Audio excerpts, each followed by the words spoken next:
Bang! Neeves Knives. I'm Jared, and we have another new Kubey knife. Kubey's just been coming out swinging.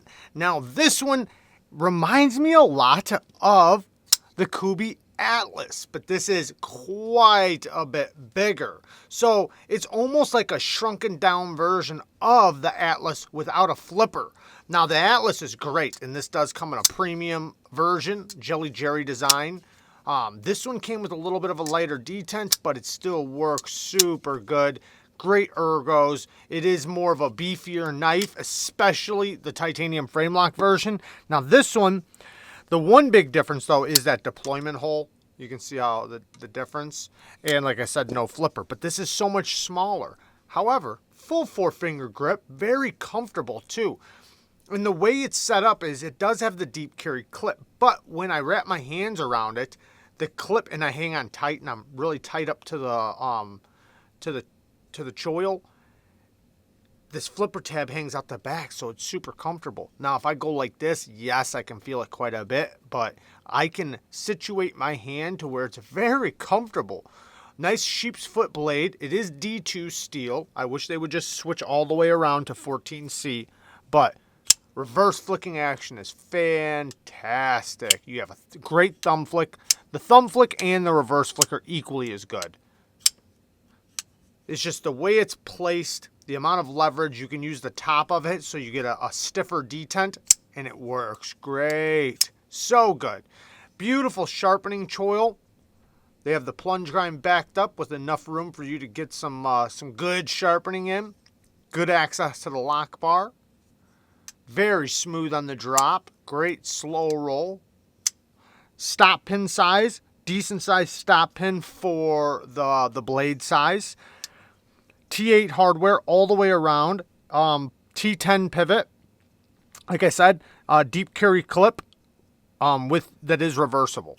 Now, the blade has a stone washing on it, which is nice, especially for D2. It's better than the bead blasted. No, it is a little bit of a, I don't know how to put it. It's almost like a bead blasted stonewash. So I would prefer more of a, I don't know, a different type of stonewash. But it is what it is. This is a very, very affordable knife. It's going to be great for utility cuts. The shape of the handle, you can get a lot of pressure back here with your palm comfortably down into a cut. And like I said already, in these grips, it's going to be nice. So lots of leverage. Lock up. Rock solid, and I'm cranking on that thing. Nice and centered. Lockup looks great. Good looking knife. And, you know, it has sharp lines that also kind of adds to the look. The Atlas is a little bit more of swooping lines, you know.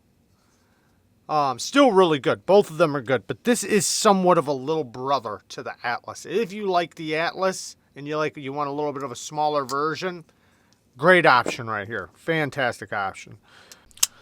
But yeah, it has a little bit of weight relieving, which I'm happy they didn't put too much because this is already light enough. I'm glad it's not too light. And it is still really light, but it still feels very solid.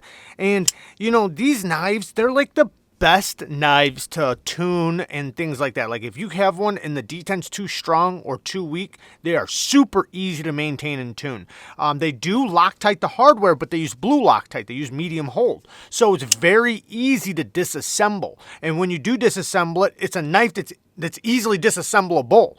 They have minimal parts. They do have ceramic caged bearings and a ceramic detent ball. But when you take it apart, it's easy to take apart, easy to put back together. Like I said, if you need to tune the lock bar or anything like that, it's very easy to do. It's something you can keep going for a long time and keep it as a user. They're great user knives. And arguably, some of the best budget knives for around $50, $60. You know, and that, I mean all of Kubey knives around $50 to $60. They are like some of the best budget knives. Now, arguably there's, you know, some other heavy hitters out there that do a really good job as well, but Kubey's still at least in the top 3, if not number 1, when we're talking about the best budget knives you can buy. They do an incredible job, especially for the money. But just a quick look at this one, guys. I love you guys. Thank you guys for watching. Peace.